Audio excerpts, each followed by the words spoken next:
இந்த மலச்சிக்கல் முதல்ல ஒரு நோயா அப்படின்னு பார்த்தோம்னா அது ஒரு அறிகுறி தான். செரிமானம் சரியில்லைப்பா, உன்னோட செரிமான மண்டலம் சரியில்லை, உன் செரிமான மண்டலத்தை சரி பண்ணு அப்படின்னு சொல்கிறது தான் இந்த மலச்சிக்கல் என்பதனுடைய அந்த அறிகுறி. என்ன வேணாலும் சாப்பிடுவோம், எப்போ வேணாலும் சாப்பிடுவோம், ஆனால் மோசம் கரெக்டாக காலையில் போயிடும்னு நினைக்கிறோம். அதான் எப்படி நடக்கும்? அப்போ இது எல்லாமே ஒரு சிஸ்டம் இல்லையா? இதற்கு தகுந்த மாதிரியான உணவுகளை நம்ம கொடுக்குறோமா? உணவை நம்ம நல்லா பசித்து சாப்பிட்றோமா அப்படின்னு பார்த்தோம்னா அங்கே தான் இல்லை. காலையில் சாப்பாடு, மத்தியான சாப்பாடு, காலையிலைக்கும் மதியத்துக்கும் நடுவில், மத்தியானத்துக்கும் நைட்டுக்கும் திரும்பவும் ஒரு மிடில், திரும்ப நைட்டு, அதுக்கப்புறம் ஒரு 10 மணி 11 மணிக்கு திரும்ப ஹோட்டலில் போய் இடையில கொஞ்சம் ஃப்ரெண்டுகள்லாம் வந்தால் அப்புறம் டீ வடை ஸ்நாக்ஸுன்ட்டு கொடுத்துக்கிட்டே இருந்தால் அப்புறம் எப்படி இங்கே அரைக்கும்? ஒரு எளிமையான டிப்ஸ் இருக்குதா? நிச்சயமாக வீட்டில் இருந்தே நம்ம இந்த ஒரு டிப்ஸை மட்டும் பயன்படுத்தி நம்ம கடைபிடிச்சோம்னா உங்களுடைய செரிமான மண்டலம் மீண்டும் சூப்பராக செரிமானம் பண்ண ஆரம்பிக்கும். அதுக்கு என்ன பண்ணலாங்க?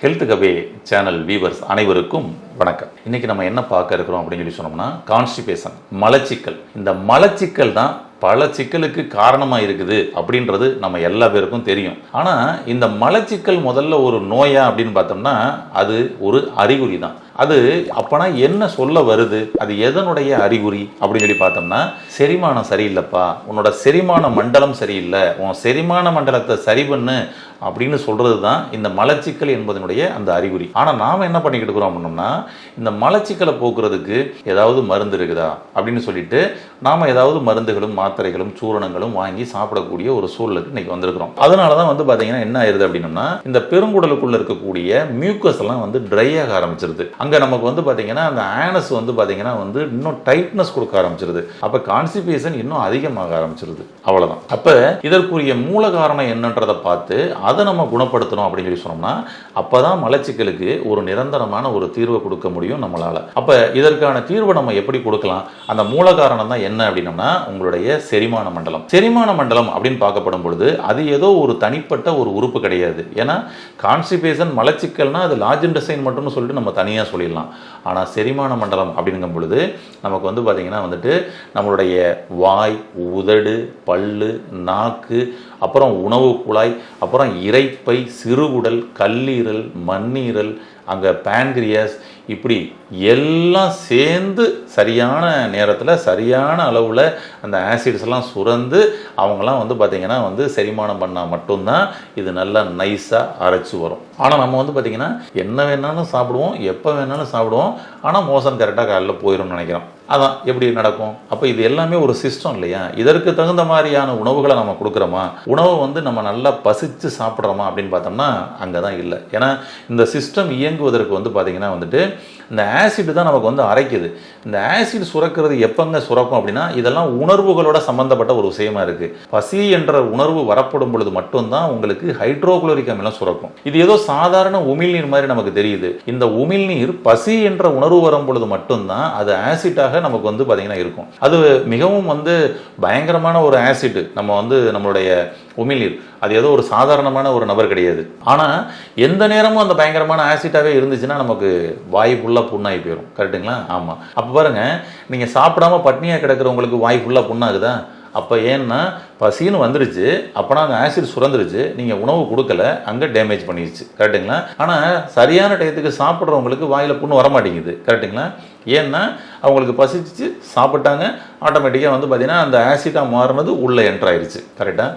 அப்போ இந்த வாய் புண்ணெல்லாம் வர்றதுக்கான காரணம் என்னென்னா பசி என்ற உணர்வு வந்தவுடன் நாம் சாப்பிடாமல் இருந்தது தான். நம்மளுடைய திருக்குறளில் திருவள்ளுவர் ரொம்ப அருமையாக பார்த்திங்கன்னா அந்த மருந்துன்ற அதிகாரத்தில் ஒரு 10 பாடல்களும் எங்கேயுமே மருந்தே சொல்லலை.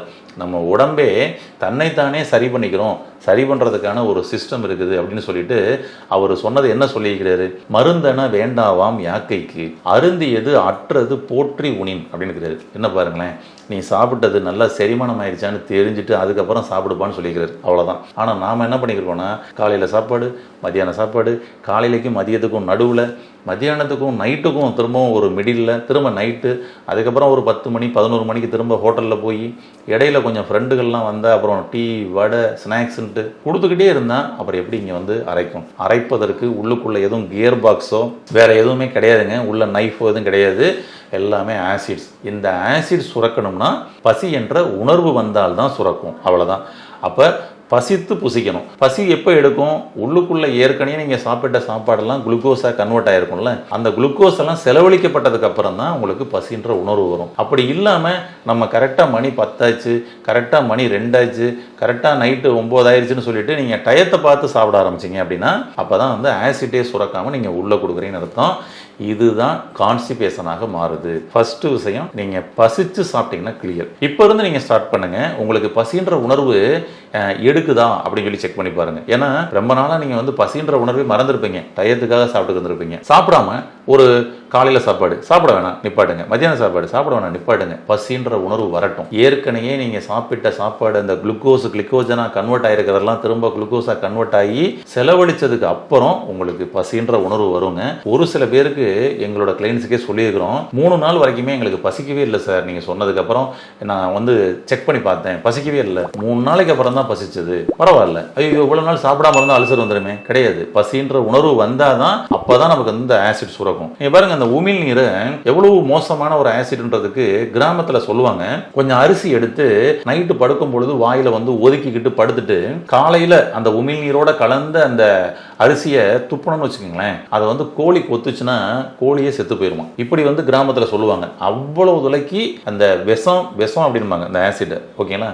அவ பாருங்க, அந்த ஆசிட்டை நமக்கு வந்து செரிமானம் பண்றதுக்கு நமக்கு வந்து பயன்படுது. ஆனா நாம என்ன பண்ணிக்கிட்டு இருக்கிறோம் அப்படின்னு சொல்லி சொன்னோம்னா, பசியே எடுத்தும் சாப்பிடாம இருந்துடுறோம். அப்பதான் உங்களுக்கு அல்சர் ஏற்படுது, அவ்வளவுதாங்க. அப்போ வந்து பாத்தீங்கன்னா நல்லா பசிச்சதுக்கு அப்புறம் சாப்பிடுங்க, பெஸ்ட். இந்த ஜீரண மண்டலத்துல அந்த சிறுகுடல் இதுதான் வந்து மிக முக்கிய பங்களிக்குது உங்களுடைய ஜீரணத்தை சரி பண்றதுக்கு. ஏன்னா அங்கதான் வந்து அந்த குடல் உறிஞ்சிகள் இருக்குது. ஓகேங்களா? ஆமா. அப்புறம் இந்த ஆசிட்ஸ் எல்லாம் பித்த நீர், கணைய நீர் எல்லாம் இவங்கெல்லாம் தயாராகணும்னா, ரொம்ப சூப்பரா ரெடி ஆகணும்னா நல்லா பசிச்சே சாப்பிடுறோங்க. இருந்தாலும் மிஷின் வந்து பாத்தீங்கன்னா சரியா அரைக்க மாட்டேங்குதுங்க, நைஸா அரைச்சு கொடுக்க மாட்டேங்குதுங்க. என்ன பண்ணலாம்? ஒரு எளிமையான டிப்ஸ் இருக்குதா? நிச்சயமா வீட்டில இருந்தே நம்ம வந்து இந்த ஒரு டிப்ஸை மட்டும் பயன்படுத்தி நம்ம கடைபிடிச்சோம்னா உங்களுடைய செரிமான மண்டலம் மீண்டும் சூப்பரா வந்து செரிமானம் பண்ண ஆரம்பிக்கும். சரியா செரிமானம் நடந்தால் உங்களுக்கு காலையில எழுந்த உடனேயே மோஷன் வர ஆரம்பிக்குங்க. அதுக்கு என்ன பண்ணலாங்க? ரொம்ப ஈஸியான ஒரு டிப்ஸ் சொல்றேன், நோட் பண்ணிக்கோங்க. அதாவது பார்த்தீங்கன்னா வந்து ஓமம் ஒரு 50 கிராம் எடுத்துக்கோங்க.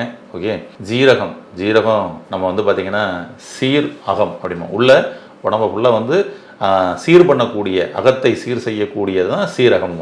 அது போல வந்து பார்த்தீங்கன்னா ஒரு 50 கிராம் எடுத்துக்கங்க. 50 கிராம் ஜீரகம், 50 கிராம் ஓமம். கரெக்டுங்களா? ஒரு 15 மிளகு எடுத்துக்கோங்க. ஓகேங்களா? ஆமாம். 10 மிளகு இருந்தாலே பகைவன் வீட்டில் கூட உண்ணலான் இருக்காங்க. அடுத்தது அது வந்து காரத்தன்மை உடையது. ஏற்கனவே இருக்கக்கூடிய நச்சுக்களை இது பண்ணி விட்டுரும். அடுத்து அது வந்து காரத்தன்மை உடையது, அதாவது ஒரு அல்கலைன். அது நீங்கள் இந்த மாதிரி காரமாக சாப்பிடும் பொழுது தான் பாருங்களேன் எச்சில் நல்லா சுரக்கும், வேகமாக சுரக்கும். அப்போ உங்களுக்குள்ள ஆசிட்ஸும் நல்லா சுரக்கும். கரெக்டுங்களா? அப்போ ஒரு 15 மிளகு எடுத்துக்கங்க. அது போல வந்து ஒரு 5 ஏலக்காய் எடுத்துக்கங்க. ஓகேங்களா? ஒரு 5 ஏலக்காய் எடுத்துக்கங்க. அது போல வந்து பாத்தீங்கன்னா வந்து ஒரு பட்டை. ஓகேங்களா? ஆமா, சின்னமன் சொல்லுவோம் இல்லையா, அந்த ஒரு பட்டை எடுத்துக்கங்க. அவ்வளோதாங்க. இதை என்ன பண்ணணுங்க அப்படின்னு சொல்லி சொன்னோம்னா, இவை எல்லாத்தையும் ஒரு இளம் வறுவலாக நீங்கள் வந்து பார்த்தீங்கன்னா முதல்ல ஃப்ரை பண்ணுங்க, வறுத்துருங்க. வறுத்துட்டு அரைச்சு பவுடர் பண்ணி வச்சிருங்க. ஓமம் 50 கிராம், ஜீரகம் ஒரு 50 கிராம், 15 மிளகு, ஒரு 5 ஏலக்காய், ஒரு சின்னமன், ஒரு பட்டை, இதை எல்லாத்தையும் இளம் வறுவலாக வறுத்து, ஓகேங்களா, நல்லா வறுத்துட்டு அதுக்கப்புறம் வந்து அரைச்சு பவுடர் பண்ணி வச்சுட்டு காலையில் சாப்பாட்டுக்கு முன்னாடி, இரவு சாப்பாட்டுக்கு முன்னாடி, மதியம் சாப்பாட்டுக்கு முன்னாடி 3 வேளையும் உணவுக்கு முன் ஒரு ஸ்பூன் எடுத்து ஒரு வெதுவெதுப்பான தண்ணி, ஓகேங்களா, ஒரு ஸ்பூன் எடுத்து வாயில போட்டுருங்க, வெதுவெதுப்பான தண்ணி குடிச்சிருங்க. அவ்வளோதாங்க. இதை சாப்பிட்டுட்டு அதுக்கப்புறம் சாப்பாடு சாப்பிடுங்களேன். எப்படி இருக்குன்னு பாருங்களேன். செம்மையா சூப்பரா உங்களுக்கு வந்து பார்த்தீங்கன்னா செரிமானம் ஆயிருங்க.